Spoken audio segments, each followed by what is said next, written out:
This is Rob Turbot for Boxing Social in association with Betfred, joined again by Boxing Social favourite, Dan Rafael. How you doing, Dan? Good to have you back on the channel. Thank you very much. I'm a big Boxing Social fan.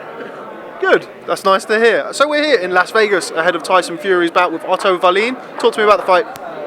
Well, look, I mean, everybody knows that Otto Wallin is not the most experienced guy, maybe not known by a lot of people, but there is the element of the unknown. He is undefeated. He seems awfully confident. He certainly did when I interviewed him and all that.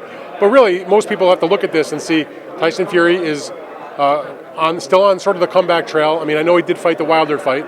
He's taking a second sort of, I don't want to call it, I mean, some people would call it a tune-up fight, others say stay busy, whatever it is. But he's getting in the ring. He likes to stay active. But most significantly, he already has a done deal to fight the rematch with Wilder. So anybody who is displeased with the opponent, and I get that, the criticism of it, relax, because he's got to go do the business, stay sharp, and then he takes care of his business, and Wilder does the same with King Kong Ortiz in November. We're going to get the big rematch we all want to see. Because to me, a lot of guys might take a year off.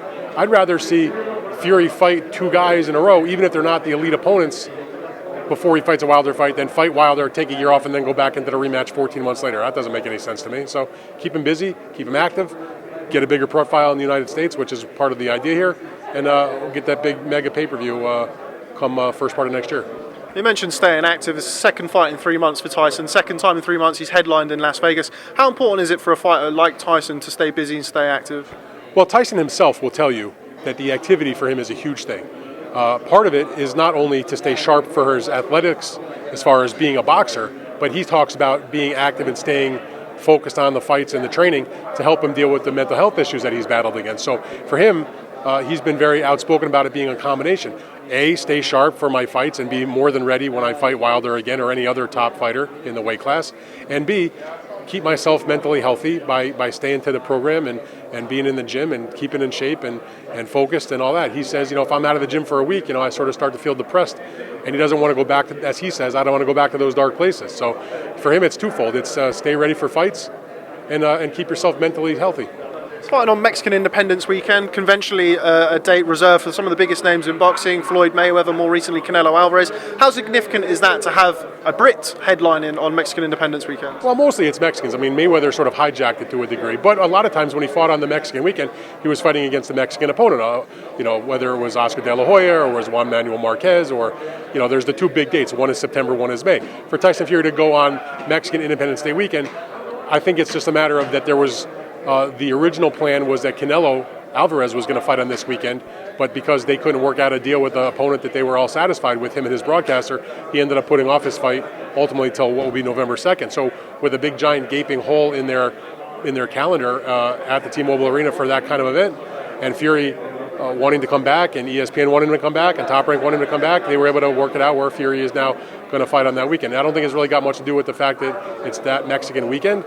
But, Mexicans are, sports fans are great boxing fans. They do have a Mexican world champion defending his title in the co-feature, Manuel Navarrete, who's been terrific over his last several fights, just coming back after only about 3 weeks since his last fight. So they do have that on the card. There's also another, Mexican-Puerto Rican fight between Zepeda and Pedraza. So, they'll give those Mexican fans a little bit of the flavor of what they're used to. And the main event, just a big-time heavyweight name back in the ring. You mentioned Canelo Alvarez. By all accounts, he's about to announce or rumoured to be announcing a fight with Kovalev. We just saw Kovalev in the ring against Britain's Anthony Yarde. What do you make of that fight? I thought it was, number one, it was a very entertaining, quality fight. I know most people didn't really know Yarde, didn't give him much of a chance, but and he really didn't win a lot of rounds. He might have won 2 or 3 rounds at the most, but he did have a huge moment in the 8th round, I believe it was, when he nearly dropped Kovalev and may have stopped him. I believe one of the judges even gave that a 10-8 round, even though there was no knockdown. That was how dominant Anthony Yarde was in that particular round. But Kovalev, he may not be what he was when he was at his peak, but he's still a formidable fighter. He still has power. He still, still can fight and still would do well against most of the top guys. Yarde, though, even in the loss with the knockout, still elevated himself. People know who he is now. To me, all he has to do is, organize his training camps a little better, get a little more experience, and I don't see any reason why he can't be back in a significant fight. And for Kovalev, he's going to get that fight against Canelo for his biggest purse he's ever made. What about Canelo versus Kovalev? Break that fight down for me. Well, look, Canelo has never been one to shy away from the top opponents. I mean, you just look at his resume. He's fought pretty much everybody. 20-something, 21, 22 years old, he fought Floyd Mayweather.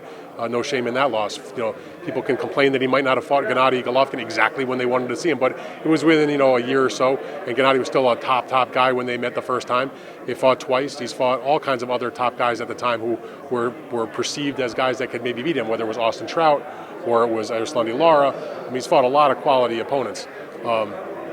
And he wants to be great. I mean, when he signed his big contract with DAZN, they had to make an assessment because they wanted to know, if we give you all this money and make this giant commitment to you, are you going to fight the fights that people want to see, or are you going to just sort of coast along and fight the lowest level that you can get away with? But if you talk to Canelo, you know his mentality. He's a guy that wants to fight the best guy. Now, that doesn't mean he's going to fight 11 superstar top guys in a row. Nobody does that. But if you take a look at what the contract's been so far, he fought Rocky Fielding in the first fight, a fight that was already done before he actually signed the contract. So that was sort of like his gimme to start it off. His second fight of the contract was Danny Jacobs, a big unification fight. That was the number one fight that could be made at that time in the weight class. And now his second fight of the contract is going to be to move up 2 weight classes to take on Sergey Kovalev, who was, again, maybe not what he was, but is still by far the biggest name in the 175-pound division. Still, at worst, the second, third, fourth best guy in the weight class at worst. Still has a title. He's reaching for history. I was looking. I did a little research. If Canelo wins that fight, there's only 3 other fighters in the history of boxing who have been guys who've won titles at junior middleweight and also at light heavyweight. If Canelo wins, he'd be one of them. The others are guys that I think a lot of boxing fans may have heard of: Mike McCallum, Tommy Hearns, and Sugar Ray Leonard. That's pretty good company. They're all in the Hall of Fame, and Canelo's going to be right there beside him. Beside those guys someday.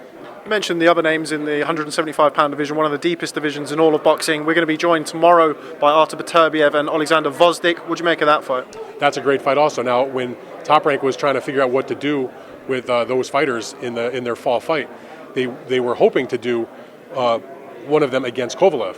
But Kovalev had the mandatory with Yarde, and then there was obviously the prospect of this giant money fight against Sergey Kovalev. So when they couldn't get either of those fighters to fight Kovalev, it made sense for them to unify their titles against each other because neither one of them had another natural opponent.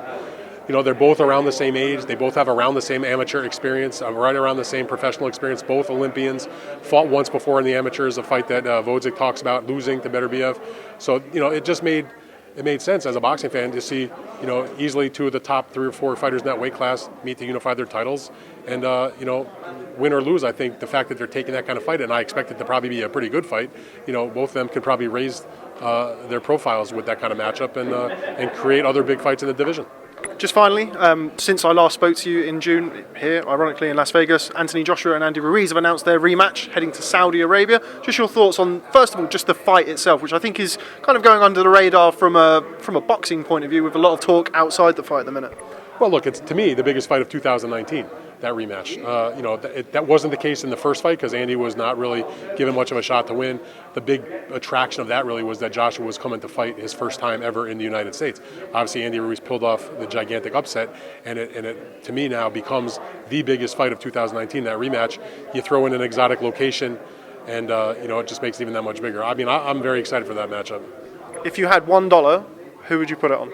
If I had $10, $100, I'd bet on Joshua, and that's not a disrespect to Ruiz, who's shown himself to be an excellent fighter also.